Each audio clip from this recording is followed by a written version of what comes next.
Вітаю вас, паважаныя сябры! Сёння мы з вамі зноў сустракаемся. Я буду чытаць вершы па сваёй любімай тэме пра маю унучку Зорачку. Першы верш называецца «Аўтазнаўца». «Шаўрале, Пежо, Ніссана распазнала вельмі рана». Ды распытвае адразу, як дае машына газу. І цікавіцца да поту, хто схаваўся пад капотам. Завяла размову учора, сколькі сіла ў матора. Мазду знае, дзе Тойота, нібы ў тым яе работа. Лексус, Ауді і Шкоду шмат пакажа для народу. Ну і правіла абгону, як работніца салону, падрабязна растлумачыць, дзе рабіць яго адзначыць. Ля стаянкі на дарожцы два гарбатых запорожцы. Не пачуў яе адказу, іх не бачыла ні разу. Людзі дзівяцца з дзяўчынкі, з той малюсенькай пушынкі, не цікавяць яе лялькі, даспадобы іншамаркі. Мае толькі 2 і 8, і матулю з ёй папросім у Маскву завесці ў зіму, паказацца там Максіму. Другі вершик называется «Агародница».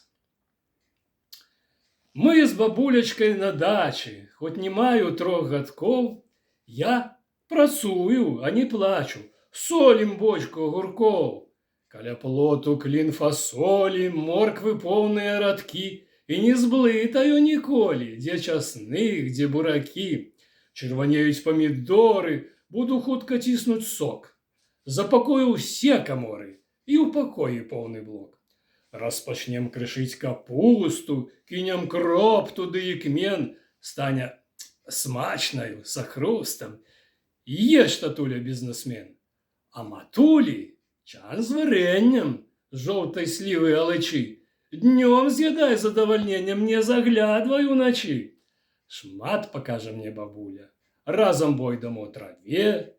У зямле расце цыбуля, ну а мяса у хляве. Дзеду тут пытанне стаўлю. Бабе не рабіць падвох. Не паслухае, адпраўлю на калені, на гарох.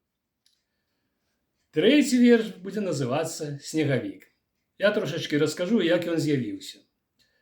Прыехала да мяне унучка, якраз выпаў вялікі снег, ды і кажа: «Дзядуля, хадзем на санкі». Ну, мы з ёю пашлі, і вось, што там рабілася, дык я і напісаў. Снегавік.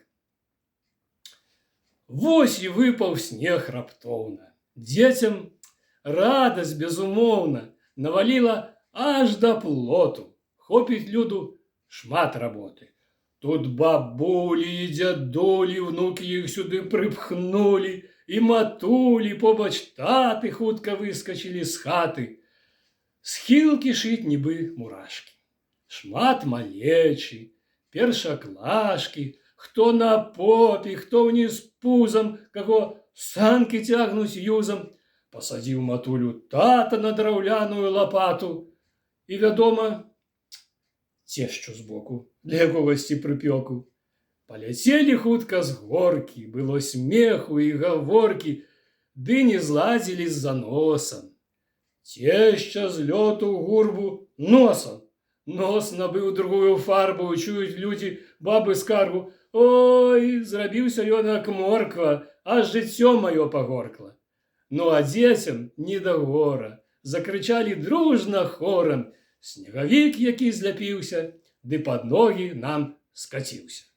Вот што я вам сёння прачытаў. Вялікі дзякуй, да сустрэчы, усяго добрага.